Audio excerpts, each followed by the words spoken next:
Hello friends, welcome to my channel. ये मेरी पहली वीडियो है और ये सारी मेरी टारगेट्स हैं जिसे मैं पूरी करने वाली हूँ आज। और आज के दिन शुरू होता है मैथ से और मैं अभी मैथ कर रही हूँ। यूट्यूब वीडियो देख देख कर क्लासेस ले रही हूँ और उसके साथ साथ मैं प्रैक्टिस भी कर रही हूँ। जैसे कि आपने मेरा थंबनेल देखा हुआ है कि क्या अभी भी एक ही एग्ज़ाम के लिए हम सब प्रिपेयर करें, सिर्फ एक ही एग्ज़ाम में फोकस रहे कि हम वही एग्ज़ाम दें और दूसरी कोई एग्ज़ाम ना दें। बिल्कुल सही बात है कि आप कोई एक चीज़ के लिए अगर आप लॉयल हो या सिर्फ एक चीज़ में आपका फोकस है तो सक्सेस रेट ज़्यादा होता है उसी चीज़ों में। पर अब हालात बहुत ही ज़्यादा चेंज हो चुकी है। मैं आपको एक एग्ज़ाम्पल देके समझाती हूँ।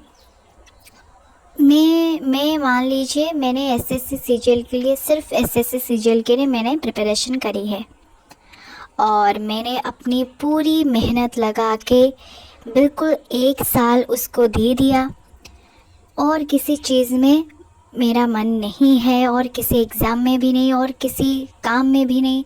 मैंने उसी एग्ज़ाम को मेरा सब कुछ दिया। फिर जब एग्ज़ाम की बारी आई तब हमें पता चला कि क्वेश्चन लीक हो गया। तब फिर हम क्या करेंगे? पूरी साल हमारा जो मेहनत था वो बेकार हो जाएगा। वो सपोज़ एग्ज़ाम जो लीक हुआ, पेपर लीक हुआ, एसएससी में हुआ। अगर आप किसी और एग्ज़ाम के लिए प्रिपेयर कर रहे हैं जैसे कि बैंकिंग हो गया या स्टेट पीएससी एग्ज़ाम हो गया, तो अगर आपको इतना कॉन्फिडेंट है कि मेरी जो एग्ज़ाम है जो मैं देने वाली हूँ उसमें तो पेपर लीक नहीं होता और मैं पूरी तैयारी से और पूरी ईमानदारी से मैं ये एग्ज़ाम दूंगी और मुझे इस एग्ज़ाम पे पूरा विश्वास है कि इसमें कुछ गलत नहीं होगा। फिर सपोज़ कीजिए कि एक दो मार्क से आपका रह गया या फिर एग्ज़ाम पोस्टपोन हो गया, तो हम सिर्फ उसमें ही रह जाएंगे ना।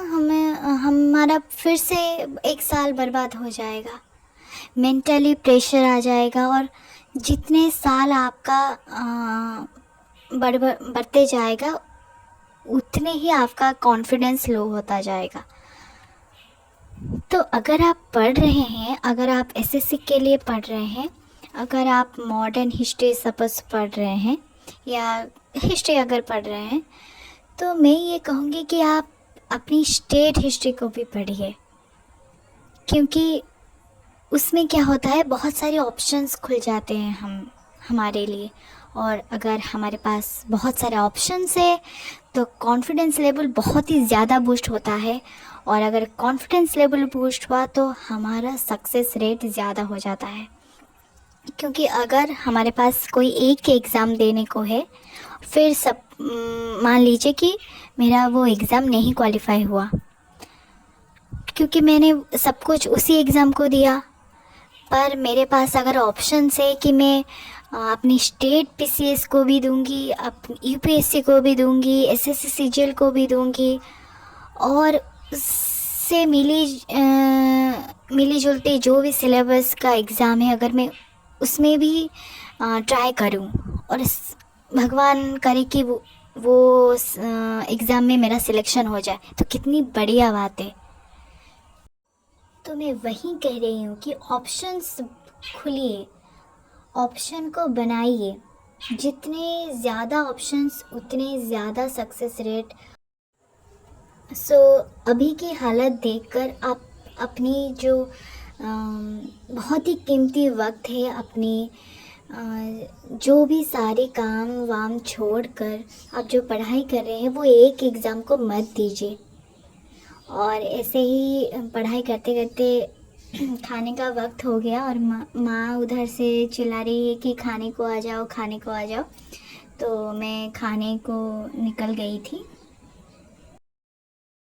फिर मैंने वापस आकर जो मेरे मॉडर्न हिस्ट्री के नोट्स थे, मैं क्लासेस करके नोट्स बनाने स्टार्ट कर दिया। खाने से याद आया कि पढ़ाई तो हम अलग अलग करते हैं। सपोज़ मेरे भाई या बहन दूसरे कमरे में पढ़ते हैं और मैं इसी कमरे में पढ़ती हूँ। मतलब कमरा तो नहीं है ये, मैं क्योंकि बहुत ही ज़्यादा ठंड है तो मैं बाहर आके, यहाँ पर धूप भी पड़ती है तो बाहर आके मैं पढ़ती हूँ।